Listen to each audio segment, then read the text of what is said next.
السلام علیکم ورحمۃ اللہ وبرکاتہ۔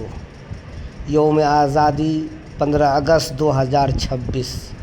یہ ننھے منھے خوبصورت سے پھول جیسے بچے ترنگا والے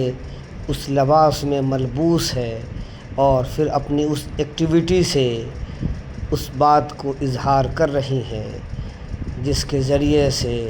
اس بچے کے ماں باپ نے 200 برس تک وہ جد و جہد کیا، جس جد و جہد ظالمانہ ایک ایسا اہنکار، ایک ایسی نفرت، ایک ایسی طاقت نے جس کو ایسٹ انڈیا کمپنی کے بہانے آ کر اس ملک کو غلام بنایا، ایک ایسی زنجیر میں جکڑ دیا اور لوگوں کے اس خیالات کو بھی شیشے میں اتارنے کی کوشش کی۔ اس کے بالمقابل مولانا شوکت علی جوہر فلسطین کی سرزمین میں گئے اور جا کر برٹش کی آنکھ میں آنکھ ڈالا اور ڈال کر کہا کہ یا تو مجھے یہاں قبر کی جگہ دے دو یا پھر ہندوستان کو آزادی دے دو، ہندوستان کو چھوڑ دو۔ جب ان کی بیٹی بیمار تھی تو ان کو ایک خط لکھا گیا کہ آپ کی بیٹی بیمار ہے۔ اس نے کہا کہ آج تو ہماری بیٹی کا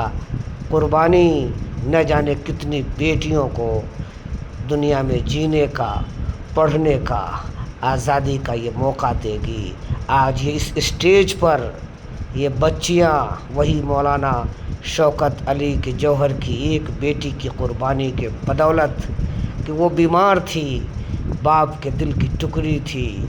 رو رہی تھی، تڑپ رہی تھی، اور اس کا باپ انصاف کے لیے ظالم کے سامنے کھڑے ہو کر انصاف کی للکار کو ایسی دل سے پکار رہا تھا جس کی پکار سن 1947 میں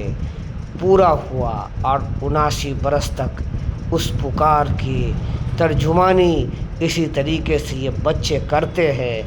اور ہمیشہ کرتے رہیں گے۔ اب کوئی ایسی کالا اور باطل طاقت اس ملک کو پھر سے غلامی کی زنجیر نہ ہاتھوں میں لگا سکتا ہے، نہ پیروں میں لگا سکتا ہے۔ سوچ تو بہت کچھ سکتا ہے لیکن کر نہیں سکتا۔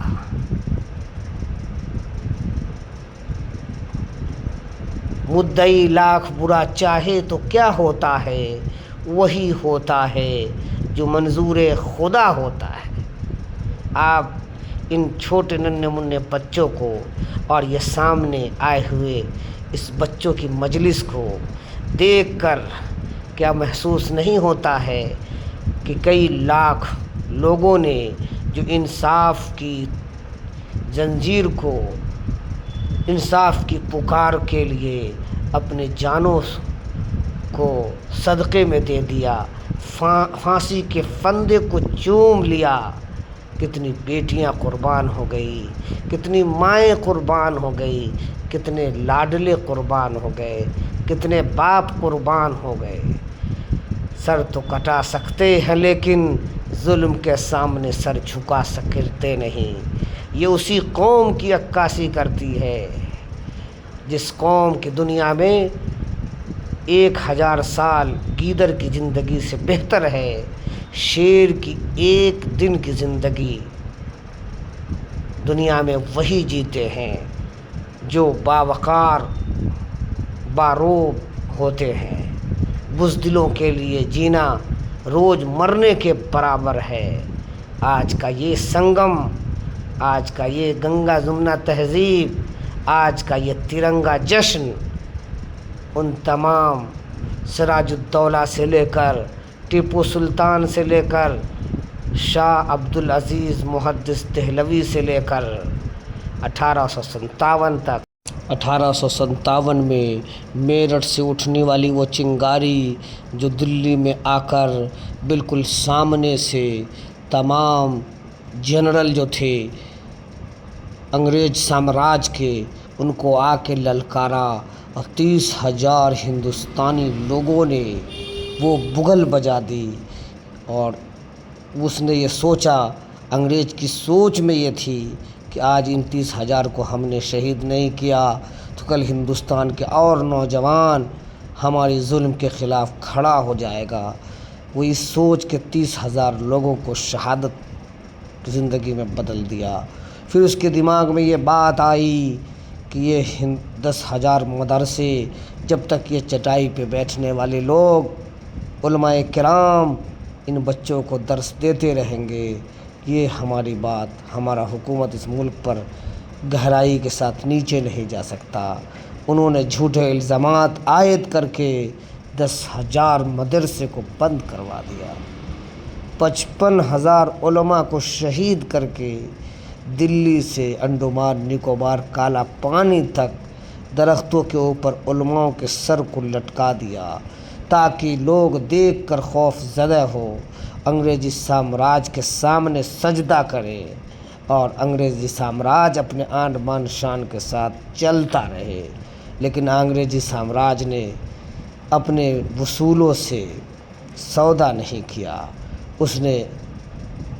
ہندوستان کے اندر جتنے بھی لوگ تھے، نمک آندولن، ریشمی رومال آندولن، تمام آندولنوں نے اور یہاں کے لوگوں نے جتنے فریڈم فائٹر ہیں، انہوں نے سوچ لیا کہ جینا ہے تو جی لیں گے، عزت سے جی لیں گے، ذلت کی زندگی سے ایک دن کا عزت کا جینا بہتر ہے۔ اور پھر اس کے لیے کمر کسا اور کسنے کے بعد میدان میں آئے 2 لاکھ سے لے کر نہ جانے کتنے لاکھ لوگ، جن کا نام ہم بھول بھی چکے ہیں، لیکن سب کے نام انڈیا گیٹ کے اوپر لکھے ہوئے ہیں، کتابوں میں لکھے ہوئے ہیں کہ جب ہم دیکھتے ہیں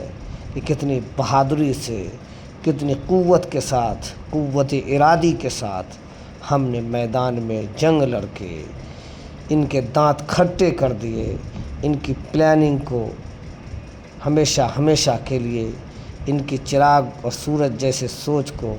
مٹی میں ملا دیا۔ انہوں نے بہادر شاہ ظفر کی اس قربانی کو، جن میں ان کے 4 بیٹوں کے گردن کو کاٹ کر شہید کر کے ان کے سامنے پیش کر کے یہ جشن منا رہے تھے کہ آج سے ہم نے ہندوستان پر فتح حاصل کر لی، لیکن اصل میں وہ فتح نہیں تھی۔ انہوں نے ایسی چنگاری جگا دی کہ 100 سال میں پھر دیوبند مدرسہ قائم ہونے کے بعد اس کا اثر بچوں پر ہوا۔ 20 سال میں بچے وہ پروان چڑھے کہ بچوں کی زندگی، ہندوستان کی عورتوں کی زندگی، مردوں کی زندگی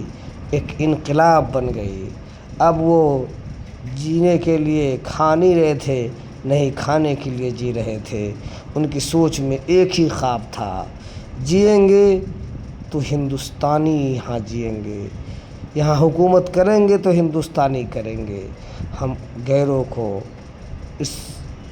کسی بھی حالت میں کمپرمائز نہیں کریں گے، نہ ان کے لالچ میں آئیں گے، نہ ان کے دباؤ میں آئیں گے، نہ ہی ان کے ڈر والی راجنیتی میں آئیں گے، بلکہ اللہ کا نام لے کر جو بھی سامنے آئے گا، جو بھی باطل کے ارادے کو لے کر ایک قدم بھی آگے بڑھائے گا، اس قدم کو ناکام کرنے میں تمام وہ فارمولے جو پیارے آقا سرکار دو عالم صلی اللہ علیہ وسلم نے ہمیں اس دین کی برکت سے دیا ہے،